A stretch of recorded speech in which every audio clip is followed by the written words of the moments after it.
भविष्यामि सिद्धिर्भवतु मे सदा। माँ सरस्वती के चरणों में हमारा शत शत नमन। माँ सरस्वती हम सभी पर अपना आशीर्वाद बनाए रखे। A very wonderful Sunday morning to all of you. आज हम सभी दिनांक 13 जून 2021 को इस डिजिटल प्लेटफॉर्म पर मनोविज्ञान विभाग द्वारा आयोजित की जा रही 8 दिवसीय कार्यशाला psychological skills for everyday life के उद्घाटन समारोह में एकत्रित हुए हैं। यह कार्यशाला आज 13 जून 2021 से 20 जून 2021 तक चलाई जाएगी, जिसमें आम जनमानस हेतु मनोवैज्ञानिक तकनीकों जिनसे वे सहज एवं सरल रूप से अपने मानसिक स्वास्थ्य को अच्छा रख सकते हैं, इसके लिए कुछ तकनीकें उनको सिखाई जाएंगी। आज का जो हमारा उद्घाटन कार्यक्रम है, इस उद्घाटन कार्यक्रम के हमारे आज के अध्यक्ष हैं शोभन सिंह जीना विश्वविद्यालय के director professor GS. Bisht sir.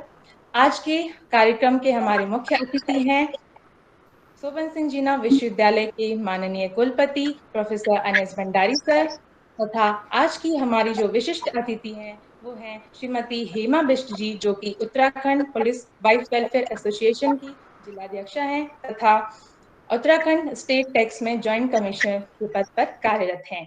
इसके साथ ही आज की हमारी जो कीनोट स्पीकर हैं डॉक्टर वल्लरी रेड्डी मैम, जो कि एसडीएम पीजी कॉलेज डोईवाला में असिस्टेंट प्रोफेसर के पद पर कार्यरत है। इसके साथ ही हमारे बीच में हमारी कला संकाय की संकायाध्यक्ष हमारी team ma'am professor Pushpa Awasthi ma'am का मैं स्वागत एवं अभिनंदन करती हूँ। हम आप सभी ने हमारे लिए अपना कीमती समय देकर हमारी इस जो कार्यक्रम है इसकी शोभा बढ़ाई है। आपको बहुत बहुत धन्यवाद। अब मैं आमंत्रित करना चाहूंगी हमारी इस कार्यक्रम की डायरेक्टर एवं मनोविज्ञान विभाग की विभागाध्यक्षा प्रोफेसर मधुलता नयाल मैम को कि मैम आप अपने शब्दों से सभी हमारे जो आज के गेस्ट हैं उनका वेलकम करें। Over to you ma'am. सभी को नमस्कार। मेरा शोभन सिंह जीना विश्वविद्यालय अल्मोड़ा के मनोविज्ञान विभाग द्वारा संचालित 8 दिवसीय कार्यशाला जो कि psychological skills for everyday life पर आधारित है और ये कार्यशाला 13 जून से 20 जून 2021 तक चलेगी। मैं डॉक्टर मधु नयाल आप सभी का हार्दिक स्वागत करती हूँ और अभिनंदन करती हूँ। सबसे पहले मैं आज के मुख्य अतिथि माननीय कुलपति महोदय शोभन सिंह जीना विश्वविद्यालय अल्मोड़ा प्रोफेसर एन.एस. भंडारी जी का स्वागत करती हूँ, हार्दिक अभिनंदन करती हूँ। सर, आप हमेशा से हमारे प्रेरणा स्रोत रहे। आपने हमें मोटिवेट करके मनोविज्ञान विभाग द्वारा एक प्रशंसनीय कार्य करवाया, क्योंकि आपने मोटिवेट किया तो ही हमने एक शोभन सिंह जीना विश्वविद्यालय अल्मोड़ा के मनोविज्ञान विभाग द्वारा दिनांक 1 मई से 31 मई तक एक मनोवैज्ञानिक उपचार श्रृंखला चलाई गई, जो कि सकारात्मक सोच प्रथम पहल पर आधारित थी और इसमें हमें सभी लोगों का बहुत अधिक सहयोग मिला। सभी लोगों ने इस कार्यक्रम को पसंद किया। तो सर, इसमें प्रेरणा स्रोत आप ही रहे और इस समय फिर से आपने हमको फिर से री एनर्जेटिक किया कि अब आप कुछ और कराइए। तो आपने पुनः हमें ऊर्जा का संचरण कर आपके निर्देशन में ही मनोविज्ञान विभाग ने पुनः समाज सेवा के रूप में यह कार्यक्रम आयोजित करने का प्रयास किया। सर, मैं आपका बहुत बहुत स्वागत करती हूँ। आप समय समय पर हमें हमारी शक्ति को याद दिलाते रहेंगे तो हम इस तरह के कार्यक्रम भी भविष्य में करते रहेंगे। आपका बहुत बहुत स्वागत है। इसके पश्चात मैं स्वागत करती हूँ आज की हमारे विशिष्ट अतिथि श्रीमती हेमा बिष्ट जी का, जो कि मैंने इन्हें सोशल वर्कर के रूप में ज्यादा जाना है, क्योंकि मेरी इनसे बातचीत ही एक सोशल वर्कर के रूप में हुई है और आप Uttarakhand police wives welfare association की जिलाध्यक्षा हैं। इसके अतिरिक्त आप अपने कार्य क्षेत्र में joint commissioner state tax Uttarakhand state हैं। तो आप अपने कार्य क्षेत्र में तो जो होंगी ही, परंतु आप जिस भी क्षेत्र में कार्य कर रही हैं वो एक सराहनीय पहल है। जितना भी मैंने आपको जाना तो उसमें ये जाना कि आप समाज के लिए ज्यादा कार्य कर रही हैं, तो इसीलिए मैंने आपके कार्य से प्रभावित होकर आपको इस मंच पर आमंत्रित किया है। आपने अपना अमूल्य समय हमें दिया, मैं इसके लिए आपकी आभारी भी हूँ और पुनः आपका स्वागत करती हूँ। स्वागत के इसी क्रम में मैं आज के keynote speaker doctor Vallari T Kukreti का स्वागत करना चाहूंगी, क्योंकि मैंने इन्हें जितना भी जाना है एक रिसर्चर के रूप में, एक लर्नर के रूप में जाना है। जब भी इनसे मेरी मुलाकात हुई है तो सीखने की जो चाह इनके अंदर है वो उसको मैं अप्रिशिएट करती हूँ। और सबसे बड़ी बात ये है कि आप आरसीआई से रजिस्टर्ड हैं, जो कि रजिस्ट्रेशन बहुत कठिन होता है। आरसीआई में रजिस्ट्रेशन बहुत कठिन होता है और आप आरसीआई से रजिस्टर्ड भी हैं। और आपका जो फील्ड है रिसर्च का वो क्लिनिकल साइकोलॉजी है, और आपके जो रिसर्च पेपर हैं वो काफी अच्छे इम्पैक्ट फैक्टर लिए हुए हैं। तो आज आपका जो लेक्चर इस समय रहेगा, जो कोविड-19 के समय जो महामारी चारों तरफ फैली हुई है उससे रिलेटेड प्रॉब्लम्स पर आप फोकस करेंगी, और जो एक स्टूडेंट्स के लिए, इवन हम लोगों के लिए भी जो एक एडिक्शन के रूप में इंटरनेट और स्मार्टफोन की एक प्रॉब्लम देखने को मिली है, उस पे आपका लेक्चर रहेगा, जो इस समय की परेशानी में, इस समय की हमारी कठिन परिस्थिति में मील का पत्थर साबित होगा। आपका पुनः स्वागत है, आपने हमें समय दिया, मैं आपका हार्दिक अभिनंदन करती हूँ। इसके पश्चात स्वागत है आज के कार्यक्रम के अध्यक्ष प्रोफेसर जगत सिंह बिष्ट जी का, जिन्होंने आज की अध्यक्षता स्वीकार की। सर, मैं आपका स्वागत करती हूँ। आपका सहयोग एवं आशीर्वाद हमें हमेशा से मिलता आया है और आप अपने आप में एक सकारात्मक ऊर्जा के वाहक हैं।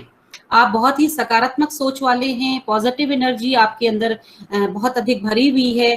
तो मैं आशा करती हूँ कि आपकी पॉजिटिव एनर्जी से भरा हुआ व्यक्तित्व हमें भी कार्य करने की प्रेरणा देता रहेगा। स्वागत के इसी क्रम में मैं अपने गुरु और कला संकाय अध्यक्ष प्रोफेसर पुष्पावस्थी जी का स्वागत करती हूँ। आप एक गुरु के रूप में, एक सीनियर कलीग के रूप में हमेशा मेरे लिए पूजनीय रहेंगी, और अगर जब भी मैं किसी कार्य के लिए आपके पास गई तो आपने उत्साहपूर्वक मुझको तन मन धन से सहयोग दिया है, और ये आशा है कि आपका भविष्य में भी सहयोग बना रहेगा। आपका वरद हस्त हमेशा मेरे साथ रहेगा, ऐसी मुझे उम्मीद है। इसके पश्चात हमारे senior colleague doctor Mohammad Gufran हमसे जुड़े हुए हैं। सर, मैं आपका स्वागत करती हूँ अपने कार्यक्रम में। बहुत बहुत स्वागत है। आपके विचारों से, आपके ज्ञान से, आपके आशीर्वाद से ये कार्यक्रम आज यहाँ तक पहुँचा हुआ है। आपके सजेशंस जो भी आपने दिए इस कार्यक्रम को करने के लिए, वो मैं समय समय पर उसको जोड़ती रही। तो आपके सहयोग से और आपके आशीर्वाद से ये कार्यक्रम आज यहाँ तक पहुंचा है। मैं आपका स्वागत करती हूँ। इसके पश्चात स्वागत के इसी क्रम में मैं सभी पार्टिसिपेंट्स का स्वागत करती हूँ, चाहे वो पार्टिसिपेंट हमारे हाउसवाइफ हों, पीएचडी स्टूडेंट हों, साइकोलॉजी के स्टूडेंट्स हों, या सोशल वर्कर हों, फ्रंट लाइन वर्कर हों, सभी का स्वागत है, और आशा है कि आपको फ्यूचर में भी इससे काफी लाभ मिलता रहेगा। इसके अलावा मैं प्रिंट मीडिया का भी स्वागत करती हूँ, क्योंकि आपके बिना हम अधूरे हैं, और आप ही हमारी सारी बातों को जनमानस तक, जितने लोग नहीं सुन पाएंगे, बाकी को आपका कार्य है इसको पहुंचाना। आप सभी का इसमें स्वागत है। इसके बाद मैं थोड़ा सा आपको इसको ब्रीफ बताना चाहूंगी इस कार्यक्रम के बारे में, क्योंकि इस कार्यक्रम में लगभग अभी तक हमारे पास 150 स्टूडेंट जो हैं वो रजिस्टर्ड हो गए हैं, और ये जो स्टूडेंट हैं वो उत्तराखंड से, यूपी, बिहार, पंजाब, हिमाचल प्रदेश, राजस्थान, हरियाणा, झारखंड, जम्मू कश्मीर, मतलब टोटल नॉर्थ रीजन जो है इंडिया का हमसे जुड़ चुका है, और सारे पार्टिसिपेंट्स हमसे इसमें रजिस्टर्ड हो गए हैं। ये वर्कशॉप केवल मनोविज्ञान के विद्यार्थियों के लिए नहीं है, ये मनोविज्ञान के विद्यार्थियों को फायदा तो करेगी, परंतु ये हमने एक जनसाधारण के लिए की है, क्योंकि कोविड-19 के इस कठिन समय में जब शारीरिक स्वास्थ्य और मानसिक स्वास्थ्य को बनाए रखना ज़रूरी हो गया है, तो इस स्थिति में जो भी टेक्निक्स आपको यहाँ पर हम बताएँगे, उस टेक्निक को आप स्वतः ही स्वयं भी कर सकते हैं। ऐसा नहीं कि आपके लिए इसको कोई ट्रेन्ड टीचर की आपको आवश्यकता है, तो सभी लोग इसको स्वतः खुद ही कर सकते हैं और अपने को मानसिक रूप से स्वस्थ रख सकते हैं। वैसे तो हमारी भारतीय संस्कृति जो है वो पूर्णतः मनोवैज्ञानिक विधियों पर आधारित है, क्योंकि हमारे जो वेद हैं, गीता है, हमारा योग है, वो सब मनोवैज्ञानिक विधियों पर ही आधारित है और उसका सार लेकर के मनोविज्ञान विषय में इन सब चीजों को लिया गया है। तो हमारी कोशिश यही रहेगी कि हम अपनी पुरानी संस्कृति को पुनः जागृत करके आज इस मंच के माध्यम से आप लोगों के समक्ष पहुंचाने का कोशिश करेंगे। और ये पूरी मेरी आशा है कि जो नॉन साइकोलॉजी फील्ड के व्यक्ति हैं, इन विधियों का उपयोग अपने दैनिक जीवन में करके फायदा उठा सकते हैं। जो हम टॉपिक डिस्कस करेंगे उसमें सबसे पहले हमारा जो कीनोट स्पीकर आज है कि कीनोट एड्रेस है, वो है स्मार्टफोन एडिक्शन पे है, क्योंकि हम लोग इस समय जब हम सब कुछ घर से कार्य कर रहे हैं, तो हम लोग कहीं ना कहीं कुछ ऐसी चीजों से, उसके डिमेरिट्स भी हैं, उनसे भी प्रभावित हो रहे हैं।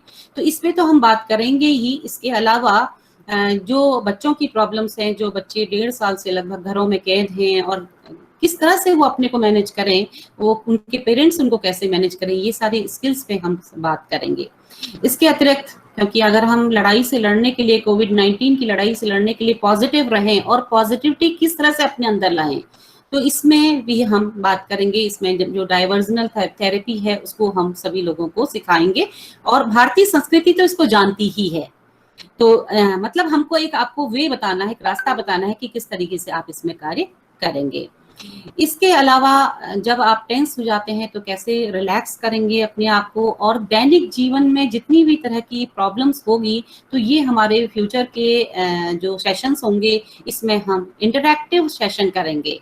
वन वे ट्रैफिक नहीं होगा हमारा, 2 वे ट्रैफिक चलेगा। हम बच्चों से या जो भी हमारे पार्टिसिपेंट होंगे उनसे क्वेश्चन भी पूछेंगे कि यदि आपकी जिंदगी में ऐसा होता तो आप क्या करते।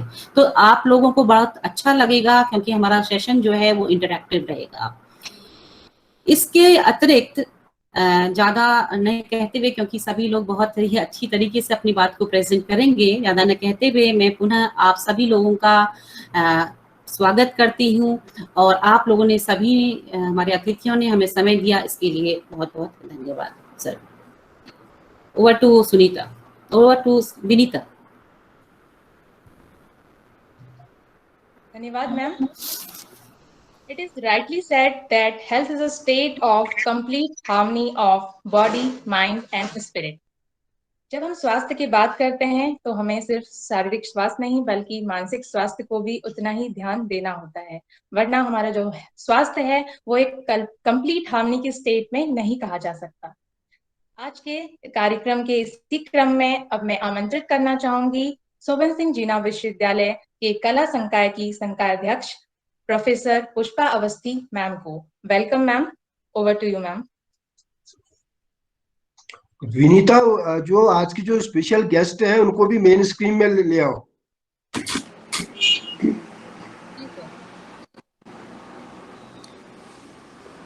शोभन सिंह जीना विश्वविद्यालय के माननीय कुलपति जी, हमारे परिसर के निदेशक प्रोफेसर जगत सिंह बिष्ट जी, आज की जो विशिष्ट अतिथि हैं हेमा बिष्ट जी, और जो मुख्य वक्ता हैं उनका मैं तहे दिल से स्वागत करती हूं। और मनोविज्ञान विभाग की विभागाध्यक्षा प्रोफेसर मधुलता नयाल और उनकी सारी टीम को इस कार्यशाला का आयोजन करने के लिए साधुवाद भी देती हूँ। इस कोविड-19 की जो व्यथा सारे विश्व पर आई है, उसमें व्यक्ति का जीवन बिल्कुल उथल-पुथल हो गया है। तो उस उथल-पुथल से बाहर निकलने के उपाय आज मुख्य वक्ता के द्वारा तथा आगामी सत्रों में विषय विशेषज्ञों के द्वारा आपको दी जाएगी और निश्चित रूप से आप उससे लाभान्वित भी होंगे, ऐसा मेरा विश्वास है। कोविड-19 के इस भयावह होते स्वरूप के कारण हम देख रहे हैं कि न केवल भारतवर्ष अधिक जनसंख्या वाले विकासशील देश ही नहीं, अपितु विकसित देश भी उतने ही प्रभावित हुए हैं जितने कि विकासशील देश प्रभावित हुए हैं। तो कोविड है क्या, ये जानना आवश्यक है। इसको नाम दिया गया कोविड-19। इसमें CO का तात्पर्य तो कोरोना से है, VI का तात्पर्य वायरस है और D का तात्पर्य डिजीज से है। और चूंकि यह बीमारी सबसे पहले 2019 में देखने को मिली, इसलिए इसका नाम कोविड-19 रखा गया। कोरोना का जो वायरस है वह यदि हम देखें तो मनुष्य के, उसका आकार यदि हम देखें तो मनुष्य के बाल की तुलना में 900 गुना छोटा है। तो हम अपनी आंखों से उसे नहीं देख सकते हैं। तो इस तरह से एक प्रकार से यह मानव जाति पर अदृश्य दानव का प्रहार हो रहा है, मायावी प्रभाव हो रहा है, जो नित नए अपने रूप भी बदल रहा है। तो जो दिखाई नहीं दे रहा है उसके कारण उसका हम सामना कैसे करें, और उसके कारण हमारे जीवन में, हमारे समाज में जो विसंगतियां आ गई हैं उसको हम कैसे दूर करें, और विसंगतियां किस किस प्रकार की हैं ये जानना भी जरूरी है। और कैसे दूर करेंगे वो तो हमको विषय विशेषज्ञ अभी बताएंगे। कोविड-19 के बहुत सारे नकारात्मक प्रभाव देखने को मिल रहे हैं, जैसे कि यदि हम अपने घर से ही आरंभ करें तो आज जो कामकाजी लोग हैं वे घर बैठे हुए हैं। जो महिलाएं हैं उन पर कार्य का बोझ अत्यधिक बढ़ गया है, चाहे वो कामकाजी महिला हो या घरेलू महिला हो। कामकाजी महिला यदि प्रातःकाल 9 बजे, 9:30 बजे या 8:30 बजे अपने घर से निकल जाती थी तो उसके ऊपर केवल कार्यालयी काम का बोझ होता था।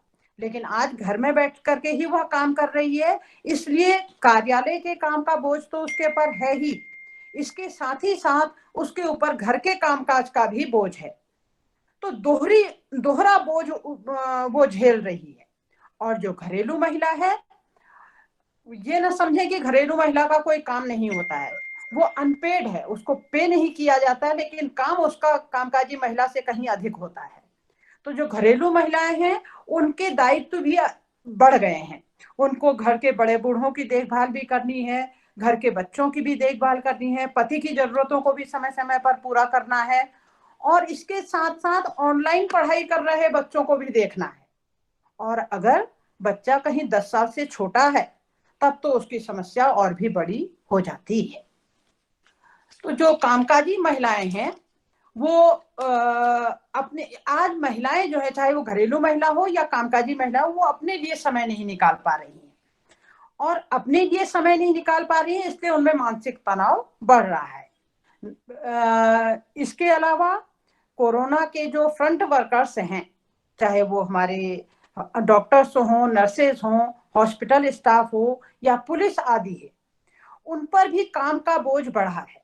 तो काम का बोझ बढ़ने से एक और उनमें शारीरिक कष्ट तो है ही, दूसरी ओर पब्लिक रिलेशन में आने के कारण उनमें कोविड का खतरा भी अधिक बढ़ गया है। और कोविड के खतरे के बढ़ते हुए खतरे के कारण वे मानसिक तनाव में भी हैं, क्योंकि उनसे उनके परिवार वालों को भी कोविड होने का डर है। तो इसलिए वो शारीरिक कष्टों के साथ साथ मानसिक तनाव भी झेल रहे हैं। 10 वर्ष के से कम उम्र के जो बच्चे हैं उनमें कुछ दूसरे ही तरह का प्रभाव हमको देखने को मिल रहा है। उनकी जो पढ़ाई है वो ऑनलाइन चल रही है। शारीरिक गतिविधियां जैसे खेल कूद आदि, साइकिल चलाना, खेल कूद इत्यादि, वो बिल्कुल उनका ठप हो गया है। तो ये, और घंटों उनको, ऐसा नहीं है कि स्कूल में भी ऑनलाइन क्लास हो रही है तो उनको केवल मुख्य विषय पढ़ाए जा रहे हो, उनकी डांस की क्लास भी हो रही है, उनकी ड्राइंग की क्लास भी हो रही है, उनकी शारीरिक शिक्षा PT वगैरह की क्लास भी हो रही है। तो घंटों उनको ऑनलाइन रहना है, लैपटॉप के सामने, टीवी के सामने या मोबाइल के सामने बैठे रहना है। तो ये सारी चीजें उनके शारीरिक स्वास्थ्य को भी हानि पहुंचा रही हैं और उनमें मानसिक तनाव भी उत्पन्न कर रही हैं। और फिर चलो ऑनलाइन क्लास हो गई। ऑनलाइन क्लास होने के बाद यदि थोड़ी देर के लिए वे घर में धमाचौकड़ी मचाते हैं तो घर के उन बड़े लोगों से उनको डांट मिलती है जो या तो अपने कार्यालय का काम कर रहे हैं ऑनलाइन या घर में अपने घर के कामों में व्यस्त हैं। तो इस तरह से बच्चों का जो क्वालिटी टाइम स्कूल में और अपने सहपाठियों के मध्य व्यतीत होता था, वह क्वालिटी टाइम उनसे बिल्कुल छिन गया है। और इस कारण से बच्चों में झुंझलाहट, चिड़चिड़ापन, अत्यधिक गुस्सा तथा अवसाद जैसे नकारात्मक प्रभाव देखने को मिल रहे। इसके साथ ही साथ कोविड ने लोगों में डर पैदा कर दिया है। दोनों ही तरह के लोग हैं। कुछ लोगों में डर पैदा कर दिया है तो कुछ लोग बिल्कुल निडर हैं। जिनमें डर पैदा हुआ है वो घर से बाहर निकलने के से पहले 10 बार सोचते हैं। वे ना आज किसी के घर से मिलने जा पा रहे हैं। उनकी सामाजिक जो मेलजोल था, जो सामाजिक जीवन था, वो बिल्कुल ठप सा हो गया, केवल मोबाइल पर सीमित रह गया है। तो न वे किसी से मिलने जा सकते हैं और कोविड के संक्रमण के भय से किसी को अपने घर बुला भी नहीं सकते हैं। तो घरों में जैसे कैद होकर के रह गए हैं। तो ये कोरोना ने उनको बंधक बना दिया है। तो ये जो बंदी सा जीवन है वह सभी लोगों में, अधिकांश लोगों में अवसाद, तनाव, गुस्सा, चिड़चिड़ाहट इत्यादि उत्पन्न कर रहा है। इसके अलावा एक बड़ा जो नकारात्मक प्रभाव देखने को मिला कि कोविड-19 के कारण लोगों की आजीविका, बहुत सारे लोगों की आजीविका छिन गई। इसके कारण उनके सामने परिवार के भरण पोषण की विकट समस्या खड़ी हो गई है। बड़ी बड़ी कंपनियों में कार्यरत लोग या तो निकाल दिए गए हैं या उनकी सैलरी कम कर दी गई है। जिनकी नौकरियां बची भी हैं उन पर भी काम का अत्यधिक बोझ है। कैसे? कंपनियां ये सोचकर कि ये बंदा तो घर बैठे काम कर रहा है, उन पर काम का अत्यधिक बोझ लाद रही और वह व्यक्ति इसलिए चुप है कि कम से कम नौकरी तो बची है। तो दोनों ही स्थितियों में, नौकरी छिन जाने की स्थिति में भी और नौकरी बने रहने की स्थिति में भी लोग तनावग्रस्त है। काम का बोझ, जिनकी नौकरी बची है उनके ऊपर काम का तनाव है और जिनकी नौकरी नहीं रही है उनके ऊपर तो तनाव है ही। तो दोनों ही स्थितियों में व्यक्ति आज तनावग्रस्त हो गया है।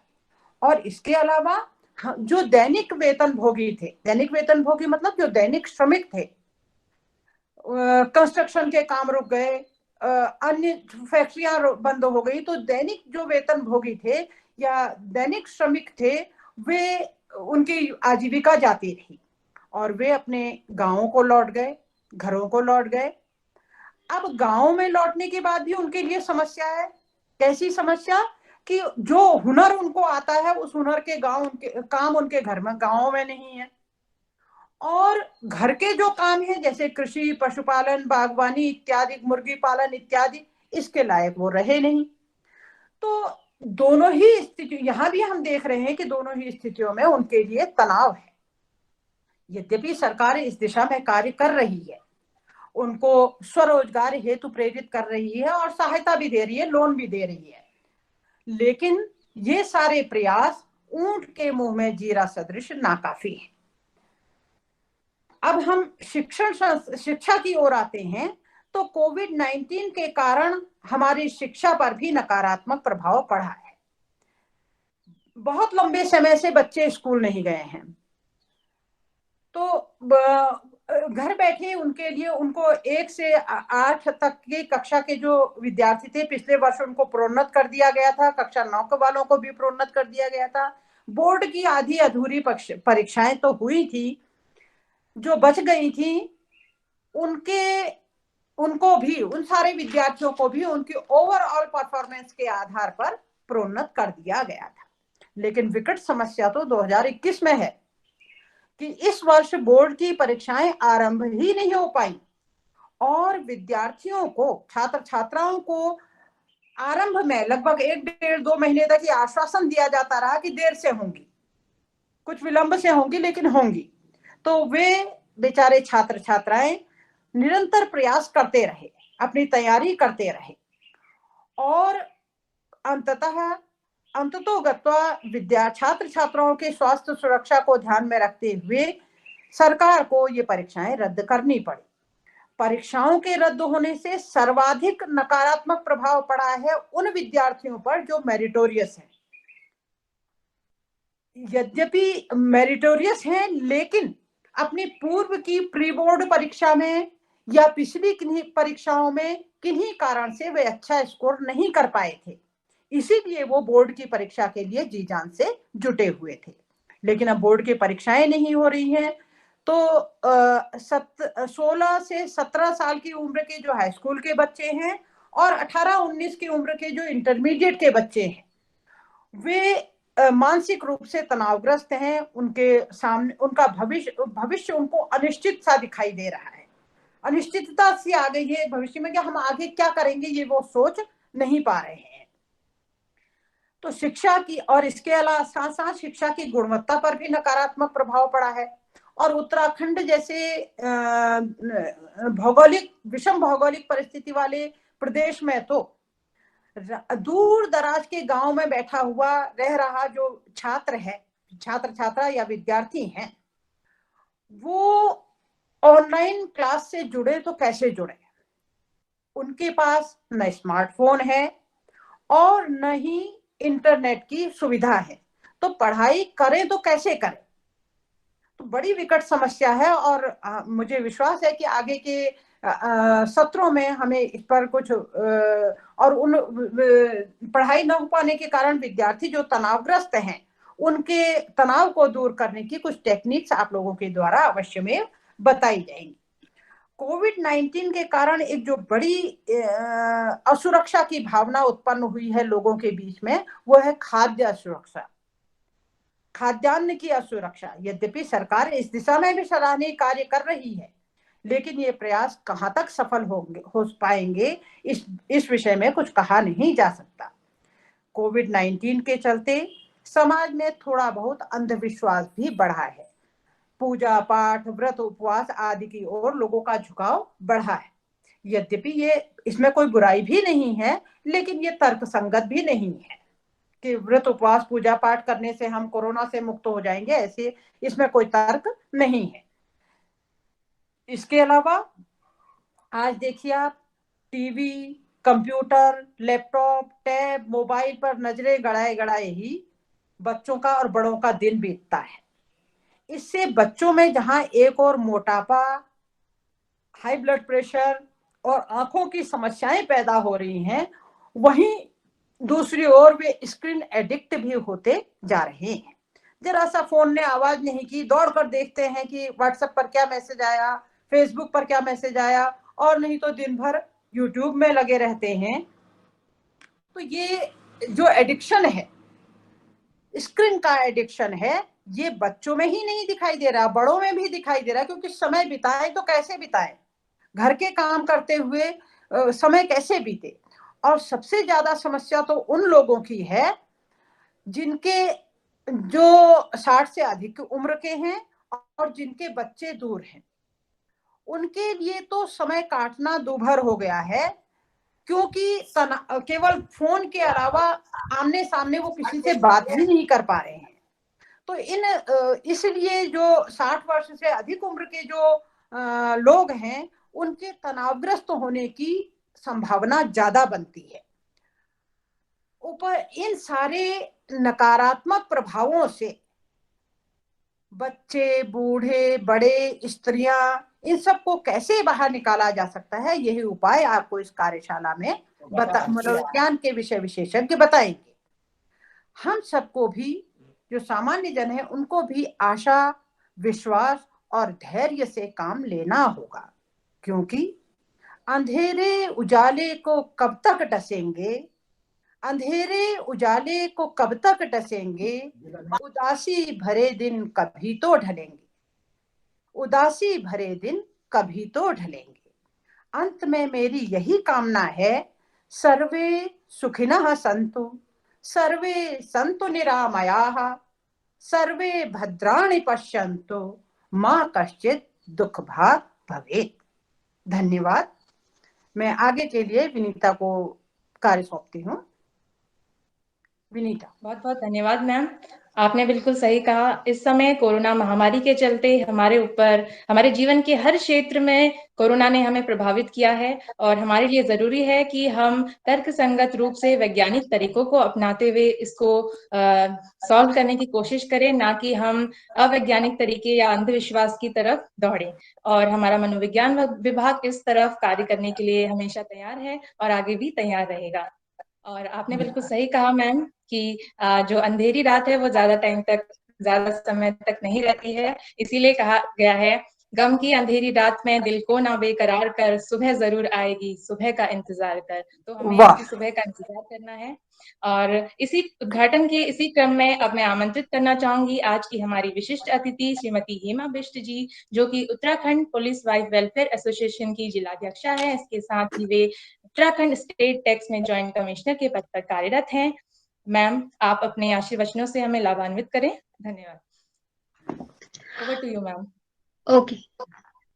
First of all, thank you very much, ma'am, for your kind words. जो भी आपने बोले, और for inviting me in this wonderful session. सबसे पहले respected VC Shri NS Bhandari sir, professor Pushpa Awasthi ma'am, professor Jagat Singh Bisht ji and professor Madhu Nayal ma'am.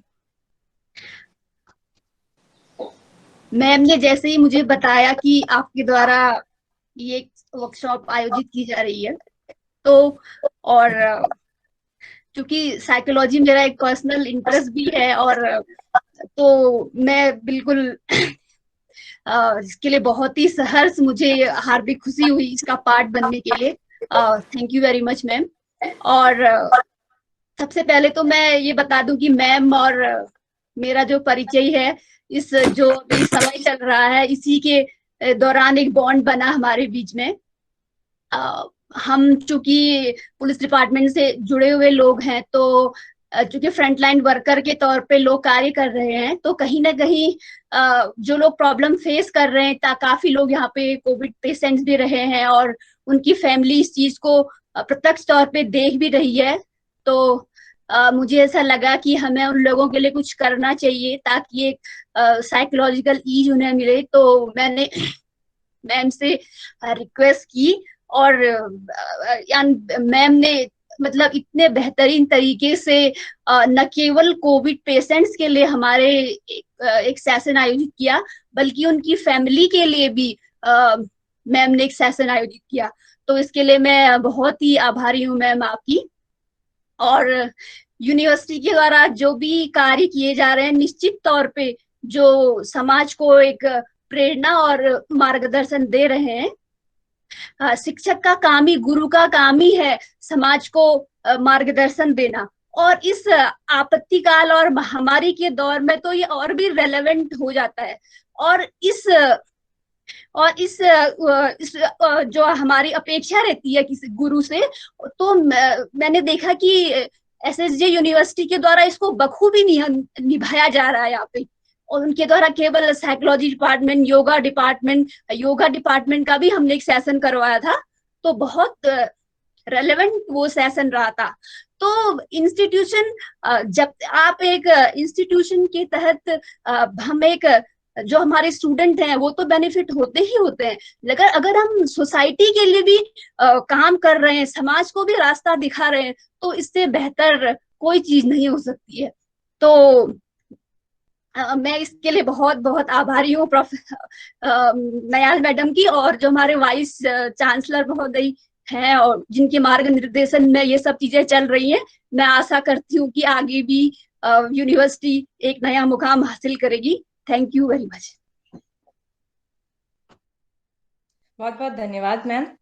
मैं मैम के बारे में बताना भूल गई थी कि वे समाज सेवा के क्षेत्र में भी काफी सक्रिय हैं और मैम ने जो भी आयोजन किए हैं वो उनके क्षेत्र की महिलाओं के साथ साथ जो भी मैम ने कहा कि कोविड पेशेंट्स थे पुलिस विभाग के आदि, उनके लिए काफी लाभदायक रहे होंगे। धन्यवाद मैम, आपने यहाँ पधार कर हमारे कार्यक्रम की शोभा बढ़ाई।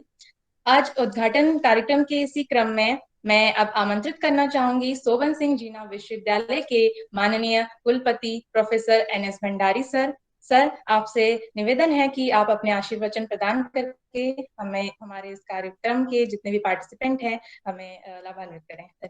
Over to you sir. Thank you Vinita. आज के इस कार्यक्रम में पहले तो सभी को मेरा नमस्कार। और जो ये 8 days workshop with the theme that psychological skills for everyday life, जो कि विशेष करके विद्यार्थियों के लिए, और जैसा कि अभी मैडम पुष्पा अवस्थी जी ने बताई कि वो जो महिला वर्ग है उसके लिए विशेष करके फोकस की गई है। तो इस कार्यक्रम में उपस्थित आज के इस आभासी दुनिया में, क्योंकि अब हम लोगों का फिजिकल लाइफ में तो बहुत जो भौतिक जीवन था वो थोड़ा सा, जैसा कि अभी बात आ रही थी कि वो कम हो गया है, तो हम लोग आभासी जीवन में, वर्चुअल वर्ल्ड में मिल रहे हैं लगातार। तो इस आभासी जो आज हमारी जो ये वर्कशॉप हो रही है जिसकी शुरुआत है आज, तो उसके इस कार्यक्रम में उपस्थित आज के हमारे अध्यक्ष प्रोफेसर JS बिष्ट और हमारी जो स्पेशल गेस्ट हैं श्रीमती हेमा बिष्ट, जो जॉइंट कमिश्नर सेल्टेक्स और यूके पुलिस वेलफेयर एसोसिएशन में भी जो आप काफी एक्टिव है और अभी शायद प्रेसिडेंट हैं इसकी। तो आपका भी विशेष रूप से, क्योंकि आपने समय दिया, क्योंकि आप भी एक अच्छी स्कॉलर हैं जितना मैं आपको जानता हूं, और इस कैंपस में भी वो रह चुकी हैं, यहाँ से भी उन्होंने शायद अध्ययन किया है। तो ये काफी मतलब ये समाज से जुड़ी हुई है, जैसा जानकारी में आया है। तो हाँ, इनका जो जीवन है वो निश्चित रूप से समाज के लिए लाभदायक रहेगा, ऐसा मेरा भी मानना है, क्योंकि काफी संघर्ष और जीवन के आगे के पलों में भी आगे आप अच्छा करेंगी। इसके अतिरिक्त में उपस्थित हमारी जो मैडम पुष्पा अवस्थी जी हैं, जो हमारी संकायाध्यक्ष हैं आर्ट्स फैकल्टी की, और इसके अतिरिक्त जो अभी जो इस कार्यक्रम की जो पूरी जो क्या जीवन रेखा है, जिसको मैंने वो कह रहे थे कि मैंने बहुत कुछ किया, ऐसा नहीं है। तो मुझे लगा कि हम लोगों को, क्योंकि ऐसा रहता है विश्वविद्यालय का विद्यार्थी के परिषद तो के प्रति तो दायित्व तो है ही, बट जो सोशल रिस्पॉन्सिबिलिटी है, क्योंकि प्रत्येक विश्वविद्यालय से अपेक्षा की जाती है कि वो अपने समाज के लिए जो है ज्यादा क्या कर सकता है, ऐसा वो अपने को तय कर रहा है। मतलब उसकी जो सोशल जो रिस्पॉन्सिबिलिटी है, तो उसके क्षेत्र में कि हम लोगों को करना चाहिए, ऐसा मेरा हमेशा से रहा है मानना। तो जब ये अभी जो ये दौर आया था, हम लोगों को अच्छा अपॉर्चुनिटी मिली, तो मैडम मधु नयाल ने जो अच्छा कार्य किया है, क्योंकि इनका विभाग जो है सीधे सीधे समाज की मनोदशा से जुड़ा हुआ है, क्योंकि ये मन का विज्ञान है। मनोविज्ञान अगर मूलतः देखें हम साधारण शब्दों में, वो मन का विज्ञान है, मतलब पूरे मन के विज्ञान को करता है। इसका मतलब जो है मन का विशिष्ट ज्ञान है। तो ऐसे अभी जो क्योंकि जो अवसादपूर्ण जो जीवन है हमारा आज के दिन, क्योंकि हम बहुत ही गहन अवसाद में जी रहे हैं, जिसका विस्तृत वर्णन जो है मैडम पुष्पा अवस्थी जी ने अभी यहाँ पे किया था निश्चित रूप से। तो उस अवसाद में हमें अवसर तो जरूर दिया थोड़ा सा कि भाई हम आभासी दुनिया में आ गए। अवसाद ने हमको जो अवसर दिया है वो है कि हम आभासी दुनिया में आ गए और हमको एक नया जीवन दे दिया है। मतलब हम भौतिक जीवन के साथ साथ आभासी जीवन का भी हिस्सा हो गए आज के। तो ऐसे में जो इसके अतिरिक्त जो आगे का जो है,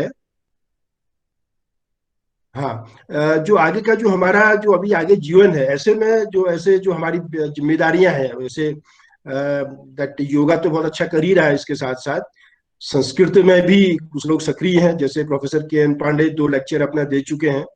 और जो पत्रकारिता विभाग है, तो उसने जो है पूरी जो विश्वविद्यालय का अभी जो कार्य किया जा रहा है उसने बहुत अच्छी भूमिका निभाई है, और बहुत ही सक्रियता के साथ जो हमारा पत्रकारिता जनसंचार विभाग है वो बहुत अच्छा कार्य कर रहा है। और इसके अतिरिक्त कुमाऊनी में बहुत कम अपेक्षा रहती है विश्वविद्यालय में, लेकिन जो डॉक्टर शैली है, तो वो भी मुझे लगता है करीब 12 लेक्चर कुमाऊनी के करा चुकी हैं, विभिन्न लोगों से अरेंज करके अपने कुमाऊनी लैंग्वेज में। ये बड़ा अचीवमेंट है बोले कि नए विश्वविद्यालय के लिए कि इसमें कराना, क्योंकि मुझे याद आ रहा है अभी एक हमारे जो वो है वाइस चांसलर है, वो मेडिकल यूनिवर्सिटी के चंद सब अभी इनिशियल नाम नहीं आ रहा है मुझे याद, जो अभी है, तो उन्होंने एक जो कुमाऊनी में जो अपना किया था साक्षात्कार, वो यही दोराहट के ही रहने वाले हैं, तो बहुत ही सरल और अच्छे हृदय के व्यक्ति हैं वो।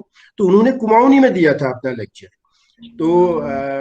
तो ऐसे करके जो कुमाऊनी भाषा में जो कार्य किया जा रहा है डॉक्टर शैली के द्वारा, वो भी सराहनीय है।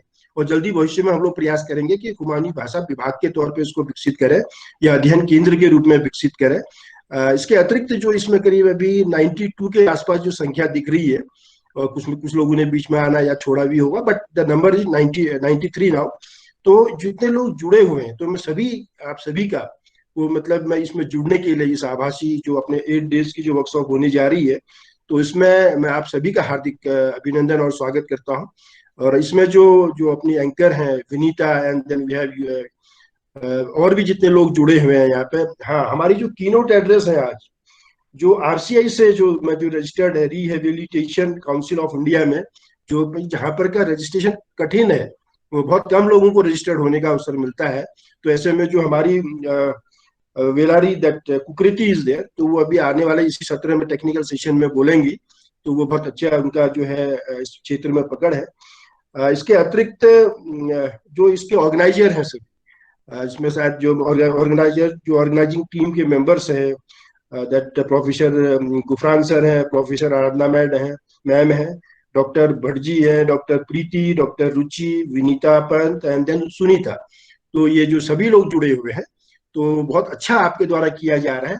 अब जो अभी जो मैडम कह रही थी, मैडम अवस्थी हमारी, कि जो उसके चैप्टर्स हैं, अगर उसमें देखें तो सारे वही रखे गए हैं कि जो आज जो अवसादपूर्ण जीवन है हमारे जो वैश्विक तौर पे, तो जो इसके 8 डेज की जो थीम है जो रखी है इन्होंने, बहुत ही सिस्टमेटिक तरीके से 8 दिन ये लोग अपने बच्चों को इसमें दैट वर्किंग मोड में जो जितना अधिक से अधिक इंटरेक्शन करा सकते हैं, जैसे बताया क्वेश्चन आंसर सेशन भी होगा, that means the workshop is interactive nature. तो उसमें जो smartphone addiction is the first day आज जो अभी ये लोग करने जा रहे हैं। Then we have dealing fear and stress, जो अभी जो तनाव की बात मैडम कह रही थी कि घर में बड़ी अजीब स्थितियां हैं, रिलैक्सेशन टेक्निक्स कि कैसे आदमी को हम जो है रिलैक्स करवा पाए स्ट्रेस से, और पॉजिटिव एफर्मेशन, दैट इज जब निगेटिविटी आती है जीवन में तो उसमें हम सकारात्मक कैसे रहे। तो उसमें तो खैर मैडम निरंतर काम भी कर रही है कि ग्रेटिट्यूड, मतलब जब हम किसी को आभार करते हैं, किसी को वो देते हैं, तो उसका मतलब एक प्रकार से जो हमारा ग्रेटिट्यूड है वो बहुत ही सिग्निफिकेंट फिगर है लाइफ में। तो उस पर भी एक सेशन इनके द्वारा रखा गया है। And then I think there are so many others, behavioural वो भी है कुछ, एक उसमें भी है कहीं पे। तो ऐसे करके इन्होंने जितने भी 8 दिन का जो 8 डेज जो शेड्यूल है वो बड़ा ही कॉम्पैक्ट है और सारे का सारा रेलिवेंट है। और आज के जीवन के बारे में बात करें तो सारा रेलिवेंट है कि हम कैसे अपने को स्ट्रेस से बाहर निकाल पाए। अब प्रश्न आता है कि आज के समय में हमको नया सोचने को मिला है।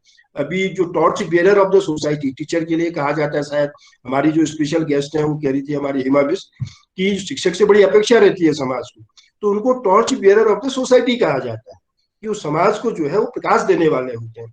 तो ऐसे में भी जो है अगर हम लोग अच्छा कार्य नहीं कर पाए कि हमको करना चाहिए, तो अभी हम लोग जो बैठे हैं, जो सोच रहे हैं, जो चिंतन कर रहे हैं ऐसे कठिन जीवन में, क्योंकि कोविड का जो है बहुत हार्ड लाइफ है, हर आदमी तनाव में है, उसके बावजूद भी अगर हम एक दूसरे से जुड़ करके उस तनाव को कम करें और बेहतर तरीके से अपनी बातों को अपने युवा से लेकर के वृद्धों तक, जैसे मैडम ने कहा कि भाई 60 साल से ऊपर के लोग क्योंकि अकेले हैं तो वो ज्यादा स्ट्रेस है, डेफिनेटली है, क्योंकि वो दिन भर घर पे क्या करें।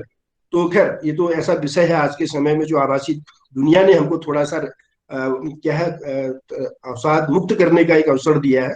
अगर ये आभासी जीवन नहीं होता हमारा, हम जो वर्चुअल वर्ल्ड में जीने के आदी नहीं होते या सीखते नहीं, तो हम लोग जो है और तनावग्रस्त रहते। खैर अब आने वाला जो भविष्य है, अभी जो बातें आ रही थी कि भाई हम लोग कैसे क्या आगे करें, तो क्योंकि रुकने वाला कुछ नहीं है। जो जीवन क्रिया है, प्रक्रिया है, जैसे हर अंधेरे के बाद उजाला आता है, क्योंकि प्रकृति में, इस ब्रह्मांड में जब तक सूर्य है तो तब तक निश्चित रूप से अंधेरा भी होगा, उजाला भी होगा, होना ही होना है।